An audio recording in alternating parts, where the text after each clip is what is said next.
कबीर को मुझसे ज्यादा कोई नहीं पहचानता। उसका अगला कदम क्या होगा, I understand. Remember what I taught you, Khalid. मौका मिला तो कर ही चला। 90s के दशक में इंडिया की प्राइम मिनिस्टर रह चुकी इंदिरा गांधी और इंडिया की खुफिया एजेंसी रॉ का एक बहुत बड़ा कनेक्शन है। जब 1965 में भारत और चीन में वॉर हुआ था तब इंडिया को एक खुफिया एजेंसी की जरूरत थी। इसीलिए 1968 में इंदिरा गांधी ने तय किया कि इंडिया की एक खुफिया एजेंसी होनी चाहिए और उनके इस फैसले का जिम्मा उन्होंने इंडिया के पहले स्पाई मास्टर आर.एन. काउ को सौंप दिया। फिर आर.एन. काउ ने अपनी टीम में से 250 लोगों को चुना और तब उनकी टीम को सब काउ बॉयज कहते थे और उनके उन साथियों ने एक साल के अंदर अंदर ही इंग्लैंड, अमेरिका, यूरोप जैसे कई देशों में अपनी खुफिया एजेंसी का जाल बिछाया।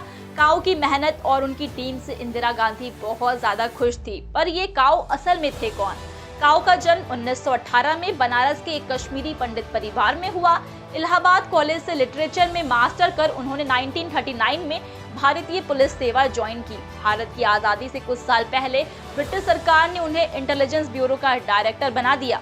अब हो सकता है दोस्तों कि इंटेलिजेंस ब्यूरो का डायरेक्टर बनकर कोई कैरेक्टर वॉर 2 में भी नजर आए, जो कि आगे जाकर रॉ को गाइड करे। जब 1957 में वेस्ट अफ्रीका का देश घाना को फ्रीडम हासिल हुआ तो वहां के प्रेसिडेंट ने इंडिया के प्राइम मिनिस्टर जवाहरलाल नेहरू से देश में इंटेलिजेंस ब्यूरो स्टैब्लिश करने के लिए मदद मांगी। फिर प्राइम मिनिस्टर जवाहरलाल नेहरू ने काउ को घाना भेज दिया।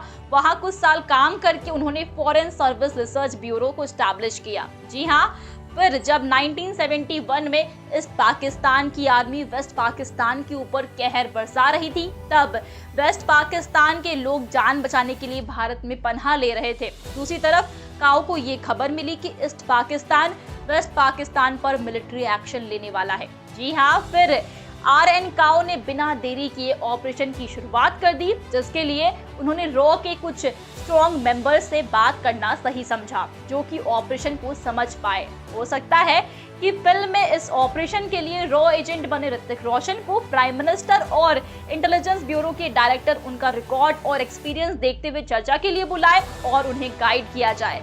फिर इस पाकिस्तान के सभी जहाजों को इंडियन टेरिटरी से गुजरने से रोक दिया गया। इसके लिए काउ ने रॉ के एक एजेंट से ही भारत के एक हवाई जहाज को हाईजैक करवाया और हाईजैक करने वालों को कश्मीर के अलगाववादी की पहचान दी गई। हो सकता है कि फिल्म में ऋतिक रोशन पर आंख बंद करके इस तरह की हाईजैकिंग की जिम्मेदारी सौंपी जाए। फिर सभी पैसेंजर्स को सेफली भारत पहुंचाकर हवाई जहाज को लाहौर एयरपोर्ट पर ब्लास्ट करा दिया गया। इस बहाने से इस पाकिस्तान की आर्मी पर इंडियन टेरिटरी से उड़ने को लेकर रेस्ट्रिक्शंस लगा दिए गए। जी हाँ, फिर काउ की निगरानी में वेस्ट पाकिस्तान के लोकल लोगों को गोरिल्ला लड़ाई के लिए ट्रेंड किया गया। मुक्ति वाहिनी नाम की इस गोरिल्ला आर्मी ने 8 महीनों तक पाकिस्तान आर्मी के छक्के छुड़ा दिए।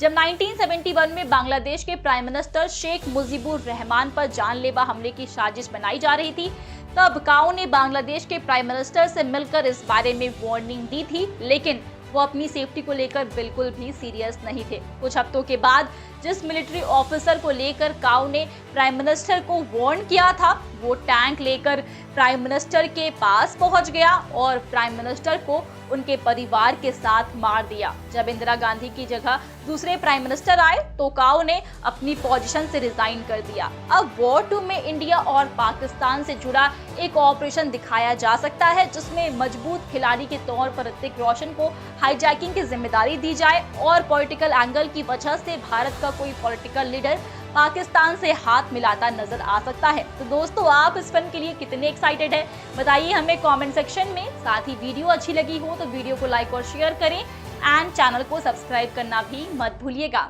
आज के लिए बस इतना ही। मैं प्रगति मिलूंगी आपसे नेक्स्ट वीडियो में। सेफ रहिए, मुस्कुराते रहिए। Bye bye.